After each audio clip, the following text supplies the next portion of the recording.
कभी कभी हम लाइफ में आसान काम को भी मुश्किल बना लेते हैं। जैसे हमारा सिर्फ एग्ज़ाम टाइम पर ही पढ़ाई करना, यह जानते हुए भी कि एग्ज़ाम होगा, हम पढ़ाई को कल पर डालते जाते हैं और एग्ज़ाम के दिन ही पढ़ाई करते हैं। ठीक वैसे ही जैसे हम किसी से उधार लेते हैं, तब यह सोचते हैं कि अभी थोड़ा सा ही तो उधार है, आराम से दे देंगे, और यह सोचकर हम उधार लेते जाते हैं और एक दिन उस उधार के बोझ तले दब जाते हैं। जैसे हमें चोट लगती है तो हम सोचते हैं थोड़ी सी ही चोट है, ठीक हो जाएगी। लेकिन जब वो चोट घाव बन जाती है तब हम उस पर मरहम लगाते हैं। इसलिए हमें वक्त का सही उपयोग करना चाहिए। आज मैं आपको एक व्यापारी की कहानी सुनाती हूँ। एक हीरे का व्यापारी था, बहुत ही धनवान और बहुत गुणवान। उसके दो पुत्र थे।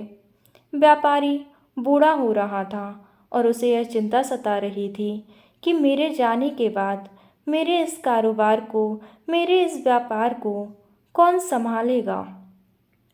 यह सोचकर उसने सोचा कि क्यों ना मैं रोज़ अपने द्वारा अर्जित ज्ञान को अपने पुत्रों को धीरे धीरे देना शुरू कर दूं। और उसने ऐसा ही किया। वह रोज़ अपने ज्ञान को अपने पुत्रों को सिखाने लगा, जिससे वह व्यापार में परिपक्व बन सके। एक दिन व्यापारी ने सोचा कि मैंने जो अपने पुत्रों को सिखाया है, जो ज्ञान दिया है, वह उन्होंने अर्जित किया भी है या नहीं। इसके लिए व्यापारी ने अपने पुत्रों की परीक्षा ली और दोनों पुत्रों को बुलाया और कहा कि मैं रोज़ दुकान में 2 लकड़ी रखूँगा, तुम लोग वह लकड़ी लेकर रोज़ घर जाना। दोनों पुत्र पिता के आज्ञाकारी थे। दोनों ने हाँ कह दिया। ऐसे समय व्यतीत होता गया। व्यापारी लकड़ी रखता, पुत्र आते। दोनों पुत्रों में से एक पुत्र तो डेली वह लकड़ी घर ले जाता, लेकिन जो दूसरा पुत्र था वह सोचता अभी तो एक ही लकड़ी है, कल ले जाऊंगा। कल 2 लकड़ियाँ थी, फिर सोचा अभी तो 2 ही लकड़ी है, कल ले जाऊंगा। इस तरह वह अपने कार्य को कल पर डालता जाता। एक दिन व्यापारी ने बुलाया और कहा कि मैं कल अपने व्यापार का बारिश घोषित करूँगा। कल मैं घर में लकड़ी देखूँगा और तुम दोनों को इस व्यापार का बारिश घोषित कर दूँगा। यह सोचकर पहला पुत्र था, वह तो बहुत खुश हुआ, क्योंकि वह तो एक एक करके सारी लकड़ी ले जाता था।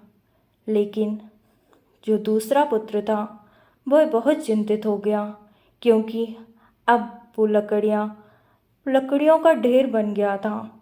बहुत सारी लकड़ियाँ हो गई थी और उसे यह चिंता सता रही थी कि वह कैसे इन सारी लकड़ियों को लेकर घर जाएगा। इसी कोशिश में जब उसने सारी लकड़ियाँ एक साथ उठाकर ले जानी चाहीं तो वह घायल हो गया। व्यापारी ने दूसरे दिन अपने पुत्र को, जो सारी लकड़ियाँ घर लेकर गया था, उसको अपना वारिस घोषित कर दिया। इसी तरह हम भी अपनी लाइफ में ऐसा ही करते हैं, आसान काम को बहुत मुश्किल बना लेते हैं। जैसे हमें पता होता है कि हमें 300 पेज की बुक पढ़नी है, लेकिन हम उसको कल पर डालते जाते हैं।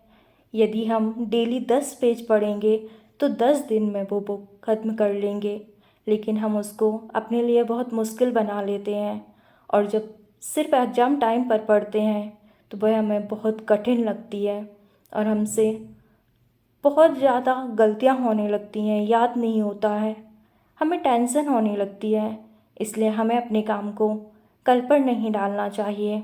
अगर व्यापारी का दूसरा पुत्र भी एक एक करके लकड़ी ले जाता तो वह भी बारिश बन जाता, लेकिन उसने अपने काम को कल पर डालकर मुश्किल बना लिया। ठीक वैसे ही जैसे हम अपनी लाइफ में अपनी पढ़ाई को कल पर डालकर मुश्किल बना लेते हैं, इसलिए हमें हमेशा अपने काम को लगन से करना चाहिए और कल पर नहीं टालना चाहिए।